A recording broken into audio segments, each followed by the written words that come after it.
تمام حضرات سورہ فاتحہ اور درود پاک پڑھیے۔ اعوذ باللہ من الشیطان الرجیم، بسم اللہ الرحمن الرحیم، الحمدللہ رب العالمین، الرحمن الرحیم، مالک یوم الدین، ایاک نعبد و ایاک نستعین، ایاک نعبد و ایاک نستعین، ایاک نعبد و ایاک نستعین، اہدنا الصراط المستقیم صراط الذین انعمت علیہم غیر المغضوب علیہم ولا الضالین، آمین۔ درود پاک پڑھیں۔ اللہم صلی علی محمد وعلی آل محمد کما صلیت علی ابراہیم وعلی آل ابراہیم انکا حمید مجید۔ اللہم بارک علی محمد وعلی آل محمد کما بارکت علی ابراہیم وعلی آل ابراہیم انکا حمید مجید۔ اللہ کے پیارے نبی حضرت محمد رسول اللہ صلی اللہ علیہ وسلم مدینہ منورہ میں بازار سے گزر رہے تھے۔ ہر ایک دکاندار اپنا سامان بیچ رہا تھا تو نبی علیہ السلام اناج والی دکان کے آگے رکے۔ گندم والے نے جو گندم کی بوریاں بھر کے سجایا، گندم کو، جو کو، خشک گندم، تو نبی علیہ السلام نے دیکھا کہ بڑا خشک گندم ہے، تو اس گندم کی بوری میں درمیان سے اوپر سے ہاتھ ڈالا۔ جب وہ ہاتھ درمیان تک پہنچا اور وہاں سے جب گندم نبی علیہ السلام نے اٹھا کے باہر نکالا تو گیلا گندم تھا۔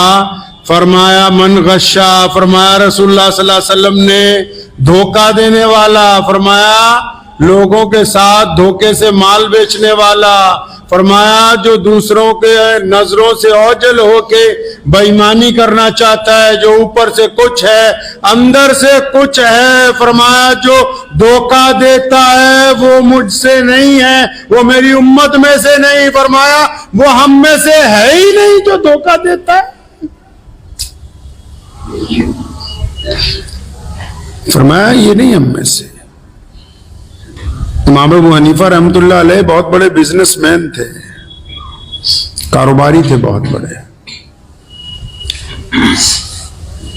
تو اچانک جب بادل آ جاتے تھے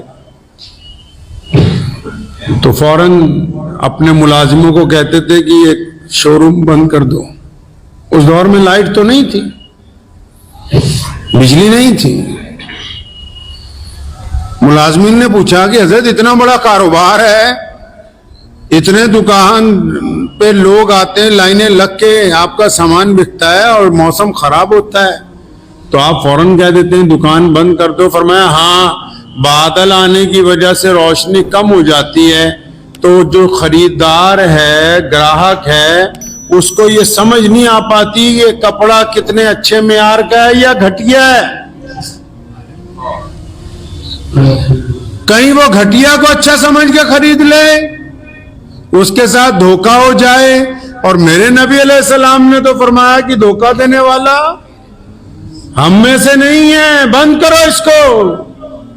جب سورج کی روشنی ہوگی صاف ستھرا پتہ لگے گا بھلا کیا ہے، چنگا کیا ہے، سفید کیا ہے، گندلا کیا ہے، اس روشنی میں سامان کو بیچیں گے۔ ایک صحابی رسول صلی اللہ علیہ وسلم کے بارے میں آتا ہے، گھر پہنچے، کاروبار کرتے تھے جانوروں کا، تو پوچھا وہ اونٹنی کہاں گئی جو ہم نے یہاں الگ سے باندھی تھی، بیمار ہے۔ تو نوکر نے بڑی خوشی کے ساتھ ان کے آگے دینار رکھے کئی سو کہ جناب وہ تو میں نے بڑی مہارت کے ساتھ بیچ دی۔ فرمایا اچھا، اس کو بتایا تھا کہ یہ بیمار ہے، یہ دوڑ نہیں سکتی؟ کہ نہیں یہ تو نہیں بتایا۔ بڑوں اس سے پوچھا تھا لینی کس لیے ہے؟ ذبح کرنے کے لیے لینی ہے، سفر کرنے کے لیے لینی ہے، ہل جوتنے کے لیے لینی ہے، باغ میں کام کرنے لگانا ہے۔ کہ یہ بھی نہیں پوچھا اپنے نوکر کا ہاتھ پکڑا, اس سڑک پر چل پڑے, اس سمت چل پڑے جس طرف سے خریدار آیا تھا. کئی میل کا سفر کر کے وہ مل گیا, اسے پکڑا, اسے بتایا میرے ملازم نے غلط بیانی کر دی میرے بھائی, یہ سامان میں تو داغ لگا ہوا ہے.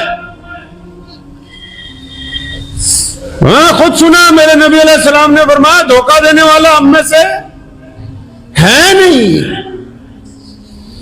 مجھے یاد پڑتا ہے میرے والد مرحوم شیر اسلام مولانا حبیب الرحمان صاحب لدھیانوی رحمت اللہ علیہ, آج سے 10-15 سال پہلے ایک دفعہ اپنی پرانی امبیسڈر بیچنی تھی, تو جو صاحب خریدنے کے لیے آئے, یہاں یونیورسٹی میں کوئی پروفیسر تھے سردار جی, تو جب وہ بیٹھے میاں بیوی آ کے, تو حضرت نے 200 خرابیاں کار کی گنوا دی. تو ہنس کے کہنے لگا مولانا صاحب بیچن لی سانو بلایا کہ پجان لی بلایا؟ کہ مال تو بیچنا ہے لیکن قیمت اتنی چاہیے جو جائز ہو. ہم کیا کرتے ہیں, ہم جب سامان خریدنے جاتے ہیں اور جب جو دکاندار جب سامان خریدتا ہے ہول سیلر سے, تو اس کی 200 کمیاں ہول سیلر کو بتاتا ہے کہ یہ بھی خراب ہے, اور جب اپنی دکان پہ آ جاتا ہے تو اس کی 200 خوبیاں گاہک کو بتاتا ہے, اس میں یہ بھی خوبی ہے یہ بھی خوبی ہے. تو جھوٹ بول کر جو کام کیا, اور یاد رکھو جس کو دھوکہ دیتے ہو, آپ جن کو دھوکہ دیں گے, کوئی بھی بندہ ہو چاہے کس مرضی مذہب سے تعلق رکھتا ہو, دھوکے میں ایک بڑی خاصیت ہے. کسی کو آپ نے دھوکہ دیا تو جو بندہ دھوکہ کھائے گا وہ 1 دن 2 دن 3 دن 5 دن 1 مہینہ 2 مہینہ پریشان رہے گا, آخر دھوکے میں سے نکل جائے گا, پھر ترقی کے راستے پر لگے گا. یاد رکھنا یہ بات, جس کو آپ دھوکہ دیں گے وہ مدت قلیل کے لیے پریشان ہوگا, بعد میں اللہ اس کو عزت دیں گے, ترقی کی طرف جائے گا.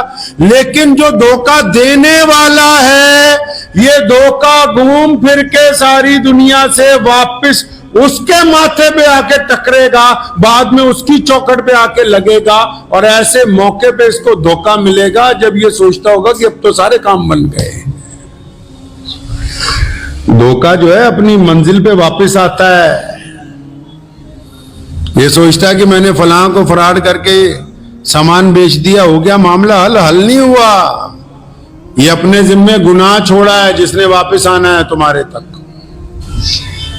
اس لیے آپ بھی یاد رکھیں, اپنی ذاتی زندگی میں یہ بات سیکھ لیجئے, اپنی ذاتی زندگی میں یہ بات سیکھ لیجئے, دھوکہ جس کو دیں گے دھوکہ پلٹ کے آئے گا.